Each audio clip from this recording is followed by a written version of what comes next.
भारत देश एक विकासशील देश है, यह बात आप सब जानते हैं। धीरे धीरे भारत बहुत प्रगति कर रहा है और दूसरे देशों में अपना मान बढ़ा रहा है। ऐसे में विज्ञान ने भी भारत में बहुत प्रगति की है। इसमें सबसे अधिक महत्वपूर्ण योगदान इसरो का है। आज के समय में विज्ञान से जुड़ी या फिर अंतरिक्ष से जुड़ी कोई भी बात होती है तो इसरो का नाम टीवी और अखबार में आने लगता है। और ऐसे में सबसे बड़ा सवाल ये उठता है कि इसरो आखिर में है क्या, इसका पूरा नाम क्या है, यह क्या काम करता है। इन सभी सवालों का जवाब आज हम इस वीडियो में देने वाले हैं। पूरी जानकारी के लिए वीडियो के अंत तक बने रहिए और हिंदी इन्फोपीडिया को सब्सक्राइब करिए। चलिए शुरू करते हैं। सबसे पहले ये जानते हैं कि इसरो है क्या, इसका पूरा नाम क्या है। दोस्तों, इसरो यानी इंडियन स्पेस रिसर्च ऑर्गेनाइजेशन, जिसे हिंदी में भारतीय अंतरिक्ष अनुसंधान संगठन भी कहते हैं। इसरो भारत की सबसे बड़ी स्पेस एजेंसी है। यदि बात करते हैं इसरो के मुख्य कार्यालय की तो वह बेंगलुरु में स्थित है। अब बात आती है इतने बड़े संगठन की रचना किसने की। इसका निर्माण 15 अगस्त 1959 में किया गया था। इसरो की स्थापना करने वाले व्यक्ति, जिन्हें इसरो के पिता के रूप में भी जाना जाता है, उनका नाम विक्रम अम्बालाल साराभाई है। आज के समय में यदि अनुमान लगाया जाए तो लगभग 17,000 व्यक्ति इस अंतरिक्ष अनुसंधान संगठन में कार्यरत हैं। यहाँ तक कि सबसे अधिक सैटेलाइट भारत के इसी अनुसंधान द्वारा छोड़े गए हैं।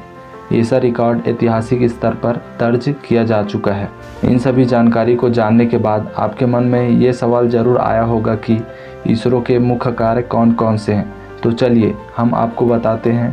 पहला, इसरो का सर्वप्रथम मुख्य कार्य अंतरिक्ष में लॉन्च होने वाले व्हीकल सिस्टम और साउंडिंग रॉकेट का संपूर्ण डिजाइन बनाने और उसके विकास के प्राप्तिकरण में और उसे ठीक तरह से अंतरिक्ष में लॉन्च करने का होता है। दूसरा, उनका दूसरा मुख्य कार्य यह है कि भारतीय जनता के लिए दूरसंचार टेलीविज़न सुरक्षा आवश्यकताओं और सामाजिक अनुप्रयोगों के लिए समय समय पर उपग्रह को डिजाइन करते रहें और उन्हें अंतरिक्ष में भेजते रहें, ताकि हम सभी प्रकार के टेलीविज़न, इंटरनेट, रेडियो आदि का इस्तेमाल कर सकें। तीसरा, बड़ी बड़ी नावों के संचालन हेतु वे उपग्रह और अंतरिक्ष पर आधारित प्रणालियों को उचित डिजाइन करते हैं तथा उसके विकास और प्राप्ति की देखरेख पूरी तरह से करते हैं। चौथा, अंतरिक्ष से जुड़ी जितनी भी वस्तुएं, रॉकेट या किसी भी प्रकार का उपकरण बनाया गया हो तो उसकी पूरी जानकारी, जांच परख करना और उसकी अच्छे से देखरेख करना इसरो का मुख्य कार्य है। पांचवा, इसरो के महत्वपूर्ण कार्य में से एक देश के लिए ऐसा हथियार बनाना है जिसकी सहायता से किसी भी प्रकार के युद्ध या फिर किसी भी सीक्रेट मिशन के लिए भारत देश की जनता व सरकार के लिए तत्पर रहे। तो हमने बताया आपको उनके महत्वपूर्ण कार्य कौन कौन से हैं। तो अब जानते हैं कि भारत में इसरो के कितने सेंटर मौजूद हैं। सफलतापूर्वक भारतीय अनुसंधान ने पूरे देश में 20 महत्वपूर्ण सेंटर स्थापित किए हैं। भारत के विभिन्न राज्यों में विभिन्न उद्देश्यों से भारतीय अनुसंधान केंद्र बनाए गए हैं। उन सभी का मुख्य कार्यालय बेंगलुरु में स्थित है, जिसे इसरो के नाम से जाना जाता है। अब आइए जानते हैं इसरो की मुख्य उपलब्धियों के बारे में। इसरो के इन 50 साल के कार्यक्रम में बड़ी बड़ी उपलब्धियां प्राप्त की है, जिसमें से मुख्य उपलब्धियों के बारे में हम आपको बताने जा रहे हैं। सबसे पहला है 19 अप्रैल 1975 को पहली बार भारतीय वैज्ञानिकों ने एक उपग्रह लॉन्च किया, जिसे आर्यभट्ट नाम दिया गया था और इसे रूस के वैज्ञानिकों की सहायता से लॉन्च किया गया था। दूसरा और सबसे महत्वपूर्ण इसरो की सबसे बड़ी और अहम उपलब्धि चंद्रयान रही है, जिसे उन्होंने चंद्रयान 1 को 22 अक्टूबर 2008 को सतीश धवन स्पेस सेंटर से लॉन्च किया था। यह यान धरती से छोड़ा गया और चांद तक पहुंचने में करीब 5 दिन लगे थे। इसको चंद्रमा की कक्ष में पहुंचाया गया, जिसमें चंद्रमा की कक्ष में स्थापित होने के लिए 15 दिन का समय लगा था। तीसरा, इसके बाद साल 2014 का वह दिन आता है जब भारत ने दुनिया भर के वैज्ञानिकों को हिलाकर रख दिया। इसरो ने सफलतापूर्वक मंगल ग्रह पर मंगलयान भेजा और यह भारत के लिए बहुत बड़ी उपलब्धि थी, क्योंकि इसके पहले दुनिया का कोई भी देश ऐसा नहीं कर पाया था।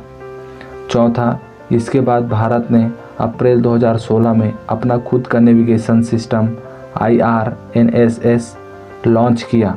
जो कि भारत को नेविगेशन सिस्टम के क्षेत्र में आत्मनिर्भर बनाता है, क्योंकि इसके पहले भारत को अमेरिका के ग्लोबल पोजीशनिंग सिस्टम यानी जीपीएस का उपयोग करना पड़ता था। पाँचवा, इसके बाद साल 2017 में भारत ने अभी तक का सबसे भारी रॉकेट GSLV Mk3 लॉन्च किया। ये रॉकेट अपने साथ 3136 किलोग्राम वजन का कम्युनिकेशन सैटेलाइट GSAT-90 लेकर गया। इसके पहले 2300 किलोग्राम से अधिक भारी सैटेलाइट को ले जाने के लिए विदेशी रॉकेट का उपयोग करना पड़ता था। छठा, इसके बाद आपको भारत के उस ऐतिहासिक कदम के बारे में बताएंगे जिसे भारत में ही नहीं दुनिया भर के टीवी में लाइव दिखाया गया। यह चंद्रयान मिशन का सैटेलाइट चंद्रयान-2 है, जो कि 97% तक सफल था। इसे 2019 के जुलाई महीने में लॉन्च किया गया था। यह 7 सितंबर 2019 को चंद्रमा में लैंड करने वाला था, लेकिन अंत में चंद्रमा का वह भाग जो चंद्रमा के साउथ पोल में लैंड करने वाला था, उससे संपर्क टूटने के कारण सफल नहीं रहा। लेकिन यह मात्र 14 दिन के लिए ही था। चंद्रयान-2 में एक सैटेलाइट भी था जो कि चंद्रमा की कक्षा में अभी भी घूम रहा है। सातवां, भारतीय स्पेस एजेंसी इसरो ने 9 नवंबर 2022 को स्वदेशी रॉकेट इंजन का सफल परीक्षण किया। इसरो ने अपने सबसे ताकतवर रॉकेट के लिए ये नया क्रायोजेनिक इंजन तैयार किया है। इस सफल हुए क्रायोजेनिक इंजन का नाम CE-20 है। इसे भारत के सबसे ताकतवर रॉकेट LV-M3 यानी लॉन्च व्हीकल मार्क 3 के लिए बनाया गया है।